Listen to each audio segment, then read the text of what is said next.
Buenas tardes, un placer estar aquí con ustedes. Como ha expresado el doctor Montoya, yo les voy a hablar más sobre la dinámica del proceso de investigar. Ya lo habló el doctor Seminario sobre los detalles de cómo remitir el artículo, ver que tenga una publicación que tiene alto índice de repetición, de citas, etcétera, ¿no? Entonces, lo primero que tengo que decir es, porque yo he trabajado con alumnos allá haciendo tesis, tanto de maestría como doctorado, y acá en Perú he trabajado solamente con un alumno, así que no tengo mucha experiencia de trabajar en Perú. Asesoré hace más o menos unos 12 años una tesis para el programa de medicina física que funciona en la UNI, en cooperación con el INEN y el IPEN. O sea, no tengo limitada experiencia, pero conozco un poquito porque vengo bastante al Perú y a veces me frustra el proceso de hacer tesis en Perú. Pero entonces yo voy a empezar por algo que considero que mucha gente olvida, y eso es relacionarse, lo que se llama networking.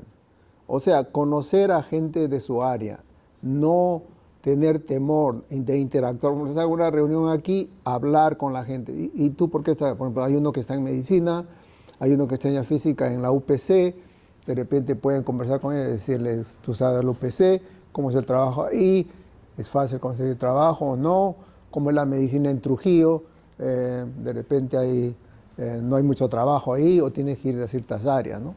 Eso se consigue relacionándose. Siempre es bueno relacionarse. Eso no quiere decir que tienen que ser amigos, ¿no? Por ejemplo, a una persona le puede gustar Verónica Mendoza, a otro le gusta Kenji Fujimori. Esos son otros temas. Algunos son de la U, otros son de la Alianza, esos son otros temas. Ustedes quieren hablar sobre sus proyectos. En ese sentido, es bueno relacionarse. Y eso no lo veo solamente como un problema aquí en Perú, sino en todos sitios, ¿no? El alumno no sabe establecer relaciones. En muchos casos, los trabajos todavía son como, incluso en Estados Unidos, un poquito de compadrazgo, en el sentido de que cuando yo me gradúo y conozco a alguien, él o ella va a un trabajo y dice, están buscando un empleado, y él dice, o ella dice, yo conocí uno en mi universidad, era muy bueno, este es su nombre, ¿no? Entonces eso ayuda, hay que relacionarse, es bien importante relacionarse. Y no tengan temor, se acercan, no tienen que ser amigos, como le digo, no tienen que establecer una relación personal, simplemente algo de saber. Si hay una persona que es de San Marcos, por ejemplo, yo conozco un poquito de San Marcos, pero no conozco como el que está dentro todos los días. Me puede dar una información general. Alguien que trabaja en Petroperú, por ejemplo, ¿no? Me da información. Entonces, ese es un factor importante. El segundo factor que yo quisiera hablar es que tienen que escoger un tema en su campo que los apasione, que les guste. Pues si no, lo van a ver como un trabajo aburrido. Es, oh caramba, tengo que escribir la tesis, ¿no? A lo que si les gusta el tema, lo van a hacer como un placer, no como, ¿no? Quizás placer es demasiado ahí, pero es como algo que les incentiva, que los entretiene, no que es algo que, por supuesto, no le tiene que gustar todo. Por ejemplo, estoy haciendo un trabajo sobre física, por ejemplo, mi área ahorita es la física de los instrumentos musicales preandinos, ¿no? Pero entonces hay bastante ahí sobre antropología, entonces no me gusta mucho la antropología, ¿no? Entonces sí la leo, pero no voy en detalle. Tengo que leer sobre otros tópicos, pero no tengo que profundizarme en ellos. Tengo que saber mis limitaciones. Entonces, encontrar un tópico que los apasione y encaren la realidad de que no necesariamente van a conseguir trabajo en esa área. Por ejemplo, el doctor Seminario habló de que él terminó, ¿alguien se acuerda de un doctorado en qué área? En física atómica. ¿Y qué pasó? No había trabajo. Es bien difícil predecir. Los que van a Estados Unidos tienen una fuente muy bonita que se llama the US Bureau of Labor Statistics, USBLS. Lo pueden buscar, hacerle un Google. United States Bureau of Labor Statistics significa la oficina de Estados Unidos en estadística laboral. Es una página, pero muy buena, porque le dice, por ejemplo, ¿usted quiere trabajar de físico atómico dónde? En Arizona. Se fregó, pero no hay mucho trabajo en Arizona. ¿Cuál es la proyección? De acá a 2 años, 3 años, le dan la proyección. Ahora, esas proyecciones a corto plazo quiere decir 1 año, 2 años, 3 años, son buenas, pero a 5 años, 10 años fallan. Es como decir el tiempo. ¿Cómo va a estar el tiempo en Iquitos? Bueno, mañana sí les puedo decir porque más o menos veo las nieves, etc. Senami le da una buena predicción. Pero Senami no le da una buena predicción de acá a 3 meses. Nadie lo puede hacer porque hay muchas complicaciones, son muchas variables, ¿no? Igualito es el Bureau of Labor Statistics. Dice, bueno, aquí en Estados Unidos, en Arizona, sí va a haber trabajo, por ejemplo, en computación. Y en todo Estados Unidos ahorita hay mucha demanda por lo que llaman data mining, la extracción de datos. Todo es datos ahora. En cualquier campo que vaya usted, todo se está volviendo datos. Entonces, si a usted le interesa, estudie extracción de datos, estudie sistemas de computación, o dígale a sus hijos que estudien sistemas de computación, ¿no?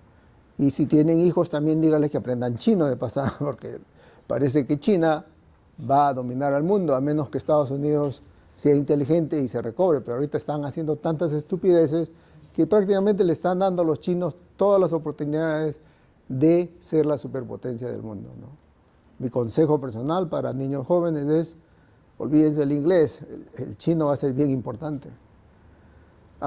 Entonces, hagan lo que les apasione y no se preocupen si no consiguen trabajo en esa área, porque el proceso de hacer un doctorado implica cierta disciplina que puede ser transferible a otras áreas, ¿no?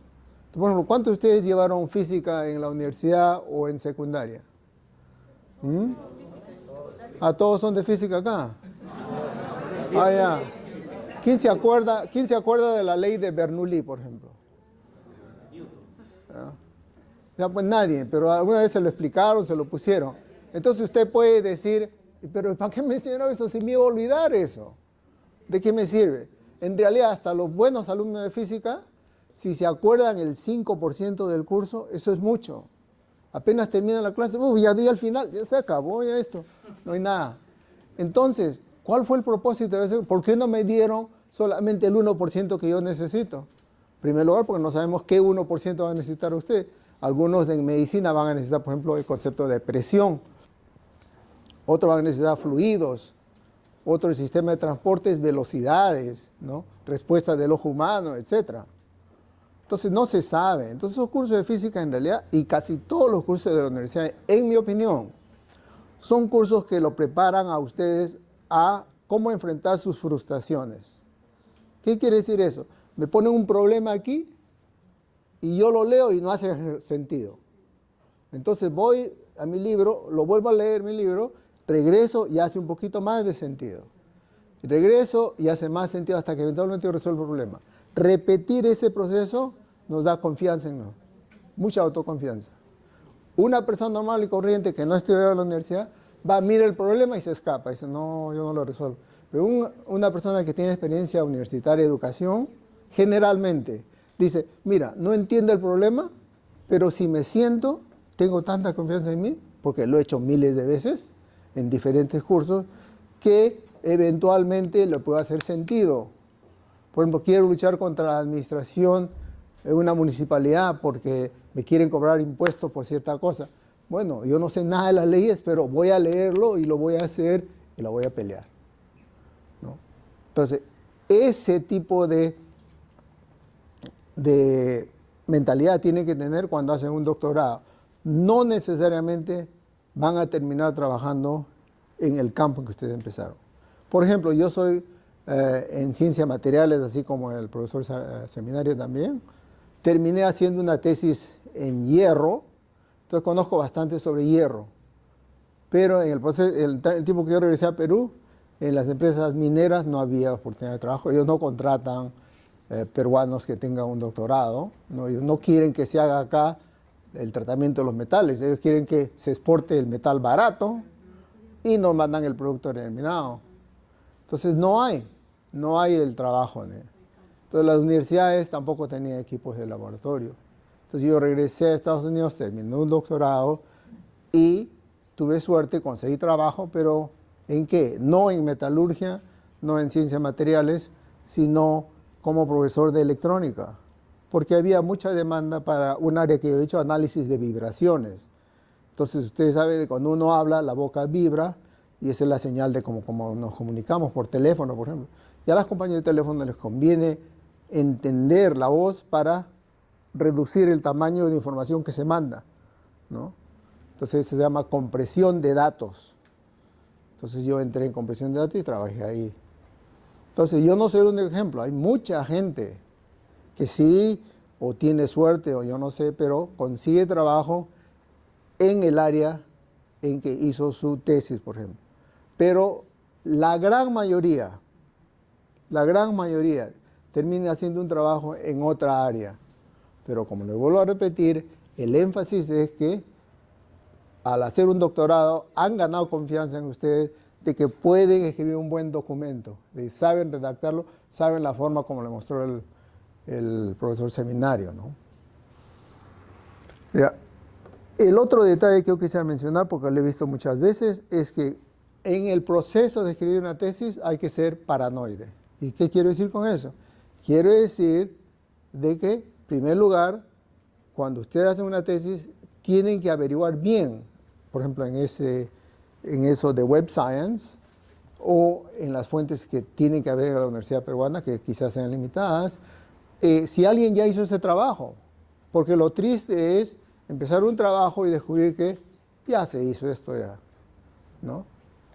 Por ejemplo, he estado hace poco en la zona de Iquitos, en la selva del Perú, por la zona de Nauta, en la reserva Pacaya-Samiria. Entonces ahí hay bastantes cosas que hacer, hay bastantes nuevos animales, pero de repente ya lo estudiaron, de repente un biólogo de la Cayetano de San Marcos que ya lo estudió. Entonces, antes de lanzarme a hacer el trabajo, tengo que hacer mi tarea. Pues. Mi tarea es averiguar si ya se hizo un trabajo parecido al mío, ¿no? Y desgraciadamente así yo lo haga, ya se hizo. Pues, ¿no? Yo fui el tonto que ha debido averiguar primero. Hay que averiguar bien lo que se va a escribir. Regresando a la paranoia, siempre que uno comienza a trabajar una tesis, hay que guardar lo que uno ha escrito en 5 o 6 sitios diferentes, ¿no? Ahora ustedes tienen un USB, tienen una computadora. ¿Qué pasa? Que le roban la computadora o el USB se les pierde. Ahora tiene, por ejemplo, un sistema donde usted puede guardar, no le cobran por la primera 5 GB o 10 GB, pero después le cobran, es su decisión. Pero puede guardar información en el cloud, lo que le llaman, ¿no? La nube. Le puede guardar esa información ahí, puede guardar en la computadora de otro amigo, puede guardar una copia, pero tiene que guardar diferentes copias. Yo he visto personalmente gente adulta llorando porque ha perdido datos de 1, 2, 3 años de investigación. Tienen que guardar, así avance un poquito una página, guardarlo, y guardarlo en sitios diferentes. Y si pueden, si tienen el dinero, guardar copias en papel, ¿no? Para tenerlo en un archivo. ¿Sí? Le robaron su laptop en la Católica y se quedó sin 3 años de trabajo.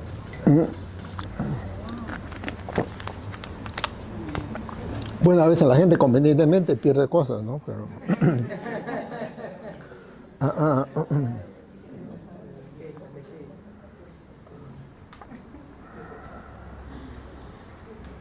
Ok, tiene que tener, el doctor Seminario mencionó esto de las revistas indexadas, etc.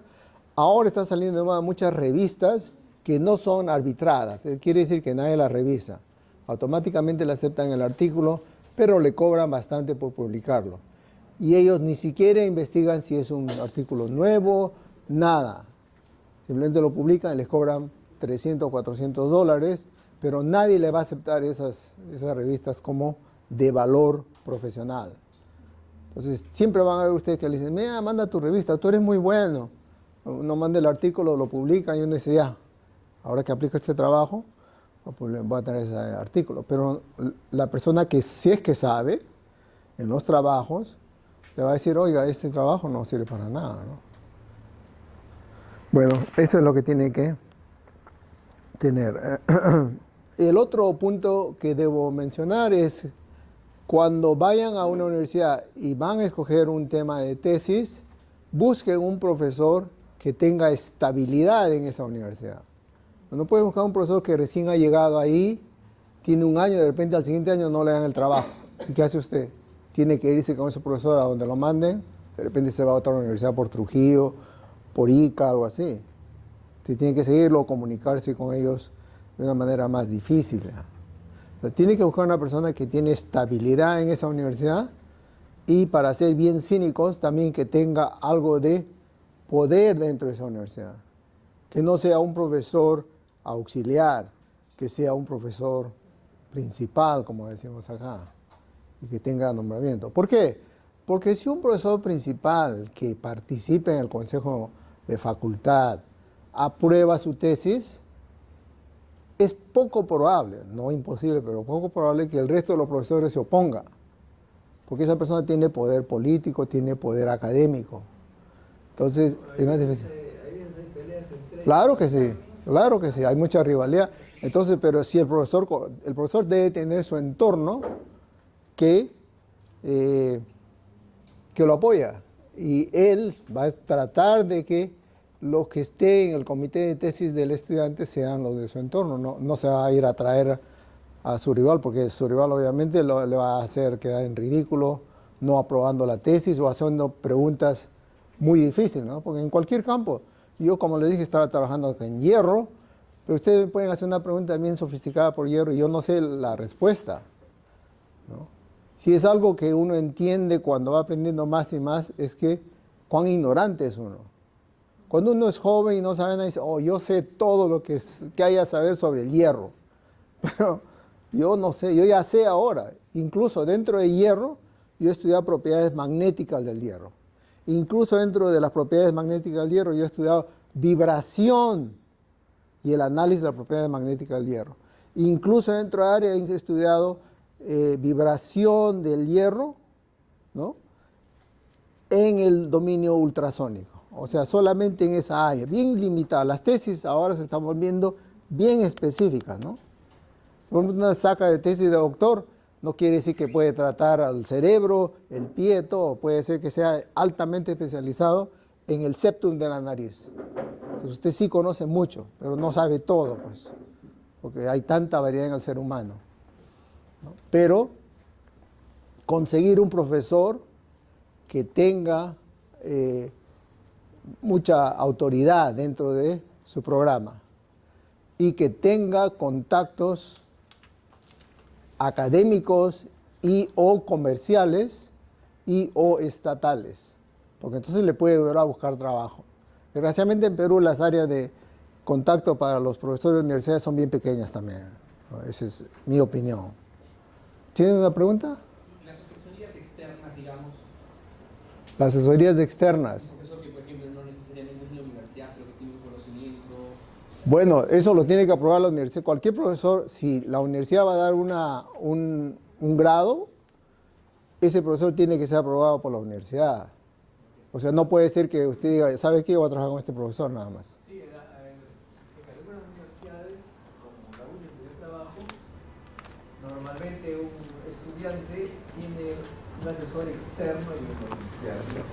La norma es que tiene que haber un asesor interno para asegurar supuestamente la calidad y los formatos de la universidad. Y el asesor externo generalmente es uno súper especializado en el tema. Por ejemplo, como Víctor, yo trabajo en la maestría en física médica. Y hay personas que hacen tesis en clínicas donde hay aceleradores y ahí hay un jefe y está trabajando porque existe su empleado, que es su asesor externo, pero hay uno que está en la UNI y lo va monitoreando. Realmente los que trabajan afuera son prácticos, ¿no? Y y los que trabajan en la universidad conocen la teoría, etc. Muchas veces se complementan, porque si solamente se confía en el externo, a veces no es que se le haga preguntas difíciles, sino que se olvidan de las bases del tema que están trabajando y caen en preguntas sencillas porque el externo es impráctico. Buenos estándares, digamos, para la universidad. Una consulta. ¿A qué Sí. se refiere contacto académico? O que el profesor tenga contacto con otros profesores de su área en otras universidades. Claro, o sea, que no solamente conozca a profesores dentro de su programa en la universidad. Por ejemplo, tomemos contaduría, algunos de acá son de contaduría. Contaduría en la Católica. Ese profesor debe tener también contactos, profesores que enseñan contaduría en la UPC, si es que ese programa se ofrece. Contaduría en la UNI, que no se ofrece, por ejemplo. Entonces, tiene que saber dónde están los profesores de esa área y conocerlos personalmente, ¿no? Como amigos, como colegas, etc. Pues si no está aislado ahí nomás, no tiene muchos contactos. Y regresamos a eso del networking. Cuanto más networking tenga su profesor también, más contacto va a tener y va a decir, yo tengo un alumno que ya está terminando la tesis, es muy bueno, a ver si le dan una pasantía, un internado pagado o un trabajo, ¿no? Entonces, en ese sentido me refiero a que tengan contactos académicos para hacerle también saber de que puede hacer que su universidad no tenga ciertos cursos que usted puede seguir para que le dé la tesis, pero en esa otra universidad sí lo dan. Eso. ¿Otra pregunta? Ok. El otro problema es completar la tesis en un tiempo adecuado. A veces eso no está dentro del poder del alumno, está más en el poder del profesor, pero hay profesores que abusan del alumno, porque como mencionó también el doctor Seminario, cuando se publica un artículo, se pone el nombre del publicante principal, que generalmente es el alumno, pero también si vieron en los artículos que él mostró, hay 3 o 4 o 5 coautores. E incluso en el área de física hay casos en que hay 40 o 50 coautores. ¿Ves? Ahí está. Entonces estoy bien alejado de eso. Entonces, hay profesores que son abusivos, que en el sentido de que ellos quieren tener una lista grande de publicaciones y tratan de que usted haga 5, 6, 7, 8, 9, 10 publicaciones antes de permitirle darle el título, ¿no? Entonces tienen que apreciar eso también. Hay profesores que si son honestos dicen, mira, ve, tú me vas a hacer 2 trabajos de alta calidad que se publiquen y sales. Entonces uno sale después de sacar su maestría en unos 2 años, 3 años. En Estados Unidos, no conozco la realidad en Perú, lo normal en Estados Unidos es una persona desde que termina su bachillerato y empieza sus estudios de graduados hasta que saca su doctorado, es en promedio 7 años, en promedio, ¿no? Pero puede ser tan corto como 1 año o medio año en la casa de gente bien hábil, ¿no? Y puede ser más de 7 años en el caso de alumnos que no son muy bueno, no necesariamente muy buenos, sino simplemente que piden licencia o comienzan a generar cursos, no tienen los recursos académicos, económicos y trabajan, ¿no? Trabajan y estudian, son auxiliares de enseñanza. Ahora, a las universidades les conviene que el alumno sea auxiliar de enseñanza porque es labor barata. Es lo equivalente en Perú de un profesor contratado. Le pagan un seguro de salud bien malo, le pagan un sueldo malo, no le pagan vacaciones y no le pagan horas extras. Es decir, un alumno tiene que trabajar en su tesis 12 horas al día, no hay pago extra ahí. No tienen a veces un fondo de ayuda, etcétera, pero es un fondo básico nomás. Entonces ustedes deben, de nuevo, regresamos a eso del networking, conversar con la gente, decir, ¿en cuánto tiempo están acabando los alumnos de este profesor? ¿Cuánto se demoran? ¿Los ayuda? ¿Cada cuánto tiempo se reúne con el profesor? Normalmente los buenos profesores reúnen una vez al día con el alumno para saber, oh, bueno, ¿qué hiciste ahora? ¿Qué te pareció? ¿Y cómo fue eso? Y no tiene que ser una reunión formal, es a veces almuerzan, depende de la naturaleza del profesor. Hay profesores que son más reservados, no interactúan con el alumno, hay profesores que sí, con su grupo van a almorzar, algunos una vez por semana, otra vez todos los días, etc. Depende de la personalidad. Pero es bueno conocer eso y tratar de terminar una tesis en el tiempo adecuado. Ahora, el problema no puede ser solamente el profesor, o no necesariamente es solamente el profesor. El problema es el alumno. Muchos alumnos tienen lo que llamamos el bloque mental, ¿no? Quiere decir que les da miedo escribir. Piensan que, no, todo ya tiene que estar, lo que escribo ya va a ser lo último. No necesariamente tiene que ser lo último. Escriban cada día 1 o 2 páginas. Imagínense, si ustedes son consistentes en eso, al final del año tienen más o menos unas 730 páginas ahí. Ahora, o sea, si quizás el 80% es basura, pero le queda todavía el 20% que es interesante, pues, ¿no? Entonces ya tienen ya el 20% de 700, que es 140. Son buenas páginas ahí. ¿Eh? Pero el alumno piensa que no, todo va a ser bien estructurado, bien bonito. No, ese es su primer trabajo. Pero acostúmbrense a escribir como un diario, ¿no? He hecho esto, me senté y vi el aparato, etc. Ahora, para los que trabajan en el área experimental, ahí yo sí tengo algo de experiencia. No vayan a trabajar por media hora no van a hacer nada, porque montan el equipo, van a hacer el análisis, se demoran 1 hora en montar el equipo, preparar todo, y van a hacer solamente 10 o 5 minutos de experimento, tienen que volver a apagar todo, cerrar todo. Si van a trabajar, trabajen por un tiempo considerable, unas 4, 5, 6 horas. Si no, están perdiendo el tiempo, no están maximizando su trabajo. Es como si vienen a trabajar ustedes a su oficina por 20 minutos. Van a tomar su cafecito, prenden la luz, ponen sus libros ahí, el lapicero. Total, perdieron 10 minutos, trabajaron 10 nomás. Si vienen a trabajar por 4 horas, 10 minutos en eso, o 20 minutos, y el resto del tiempo sí es, ¿no? Bueno, esos son mis consejos básicos. Espero que algunos les sirvan a ustedes. Muy buena suerte. Y encuentren algo que los apasione. Porque si no, van a vivir una vida infeliz, ¿no? Van a estar haciendo algo que no les gusta. Muchas gracias.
una burocracia para que vaya subiendo, porque se necesita grupo administrativo. Por ejemplo, para pasar al siguiente nivel, que se llama cielo, el Regina reconoce cielo, por ejemplo, la atiendes también, tendríamos que tener 40 artículos al año mínimo.